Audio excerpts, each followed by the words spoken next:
Venus, an adventure with Rocky Star.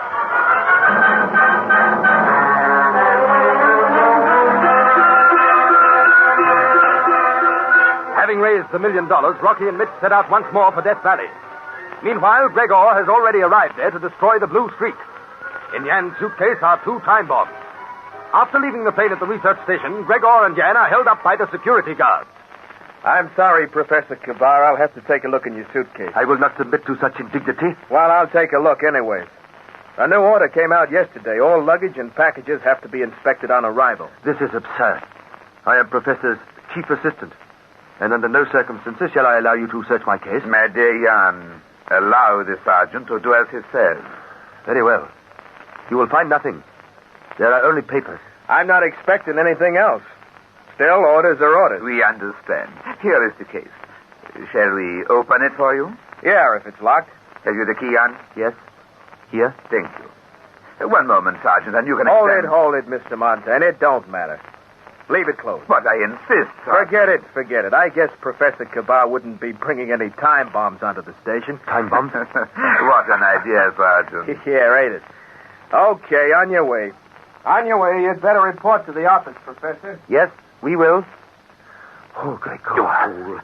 Why did you behave that way? I felt certain that we would be discovered. Had I not interfered, we would have been... I am sorry, Excellency. Montaigne! Pull yourself together, Kabar. I am Pierre Montaigne on the station. Yes. And stop acting as a frightened schoolboy, or our whole plan will collapse. Quickly, take me to your room. I should hate to be seen by the one Mitch.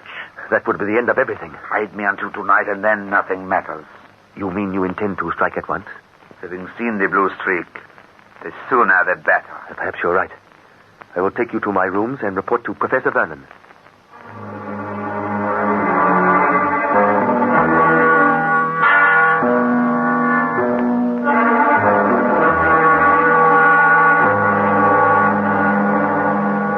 That is not the point, Jan. If you will only listen to me... You signed this pass card for him? Is there anything wrong with that? You had no authority to do it, or to bring this Mr. Montaigne to our station. And where is he? In my room. Would you care to meet him? You will find him a very presentable person. He is a physicist... I am not interested in him.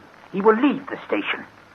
I wish you hadn't done this, Jan. I tried to phone you for permission, Professor. You shouldn't have done it. It's against all our security regulations. Again, I apologize. Have him leave the station at once. I will arrange that the cabin plane returns him to Las Vegas. You are being most unreasonable. I refuse to discuss the matter further. You know my wishes. Professor, I need Mr. Montaigne. Otherwise, I should not have brought him with me. You need him? He is here to help me pack all my equipment. Are you leaving the station, Jan? There is nothing to keep me now. The Venus flight is off, so you told me so yourself. I am praying that it is still possible. Oh? As I told you before, I haven't made Juno's decision public yet. Professor, how can you hope to continue with your work? The American Engineering Company has threatened to sell the Blue Streak, has it not? Unless we pay them the $1 million we owe them, yes. And where can you raise such a sum? I have great faith in Rocky Star. He's in New York, and he'll find that $1 million. That is most unlikely, Professor. And we are both aware of that. No, our dreams are over. We will never reach Venus now, I am convinced of that. So when I was offered an appointment at the Columbia University, I accepted. And returned with Mr. Montaigne to pack all my scientific equipment. I have been offered the chair of... Daddy! Now, there's Anne calling. Daddy, I've had the most wonderful news. Rocky's got the money. Anne, my darling. We'll go to Venus in spite of everything. An oil millionaire, Herman D. Wright Jr., is backing us. Oh, I could kiss him. We're off to Venus. That is excellent, Anne. Oh, Jan, I didn't see you there. Didn't even know you were back. I've just been sitting by a phone waiting for Rocky to ring. Isn't he marvelous? How are you? Not quite as excited as you are. How could I feel any other way? When is Rocky returning, Anne? He hopes to be in Los Angeles tomorrow morning. Oh, I promised that the cabin plane would meet them. Good. I'll leave you to arrange that. Where are you going? To begin loading supplies aboard the Blue Streak. You and Jan can help me.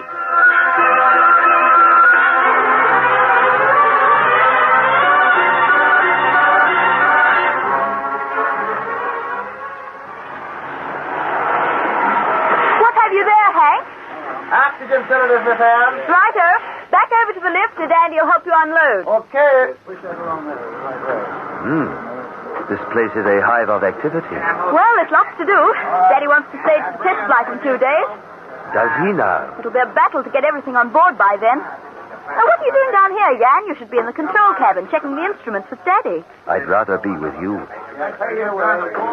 Would you? Anne, you are so lovely. Please, Jan, there are lots of people round. I know that this is not a good time. Yet there is something I must say to you. Couldn't you leave it until tonight? No, I must speak with you this moment. Anne, I love you. You love me? Does it surprise you? Surely you guessed that. Yes, I suppose I have. You are not angry that I have said that? Of course not. And you... Do you love me, Anne? Jan, You do not. Oh, I don't know. Is there someone else? Rocky Star, for instance? Rocky? Yes. He is handsome and charming. He's not interested in me. Anyway, we hardly know each other. You need not know anyone very long to fall in love with him. You haven't answered my question.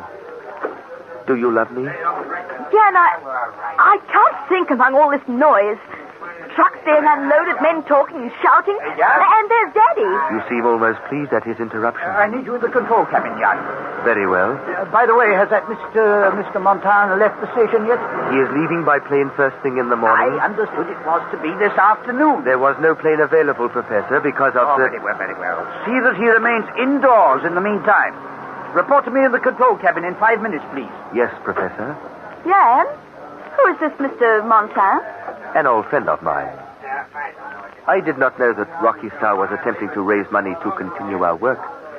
I returned all prepared to leave Death Valley. And you will, for Venus.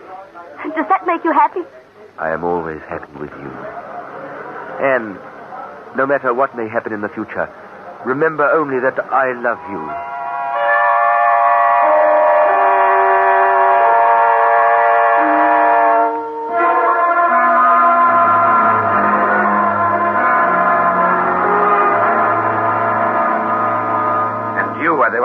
Who said they could not raise the $1 million. I was wrong, Excellency. I underestimated Rocky Star. It is unwise to underestimate any enemy. This means we must act tonight. It would be as well. The professor speaks of staging the test flight in a few days. What are they doing at the spaceship? Loading supplies. Do they need them for a test flight? I had not thought of that. Kabar, I believe that they will set out for Venus without any test. They would have said so, Excellency. It must be their idea. I have heard lorry after lorry passing this building. To me, that means one thing. They are leaving earlier than they had planned. Well, we shall disappoint them, eh? We will have to destroy the blue streak if our country is to be the first to conquer space. How is our spaceship progressing? It is almost ready. Before I came to Death Valley, I received information that it was only a matter of days before it took off. Our countrymen have worked quickly. Nothing is beyond our father and Kabar. As I informed you, all our resources were thrown behind this project. Kabar, we could conquer the universe should our leader so desire. Yes, we could. And one day we will. However, enough of that. Tell me, was Professor Vernon suspicious of my presence here? I would not say that. He was annoyed.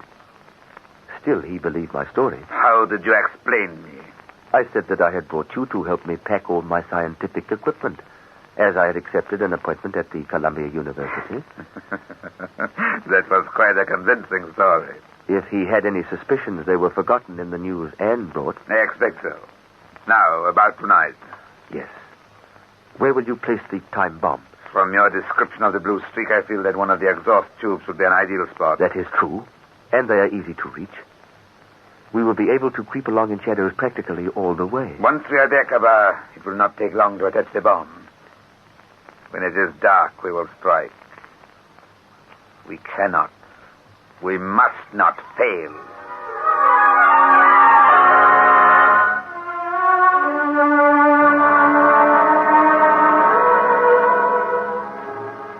We are almost there, Excellency. Good. In a few minutes, the ship will be a mass of ruin. Quiet. Press back into the shadows of this tool shed. What is it? I thought I saw someone standing near the blue streak. A guard? Perhaps. Listen. I can't hear anything. No. Come. Wait a little longer and make certain there is no one there. And have some guard discover us here? It would be hard to explain. That is true. Much farther to the ship. It is difficult to judge distances in this blackness. About 10 yards from this tool shed. We must move slowly and quietly. Follow me. The blue streak looks even bigger at night, no? No more speaking. A few more paces and we are there. Stop. Is there a guard? No. No, we are here. The exhaust tubes are immediately above your head. Good. Attach the bomb and let us go. Wait, I must set the mechanism. Hurry. Do not take a moment. There. Now, I place it in a tube and clip it in place. Have you finished? Almost. Do not make that noise. Someone may come. It is done. The bomb will explode in 5 minutes. Back the way we came quickly. Wait. Stay where you are. We cannot. We must. There is someone walking towards us. It is Professor Vernon.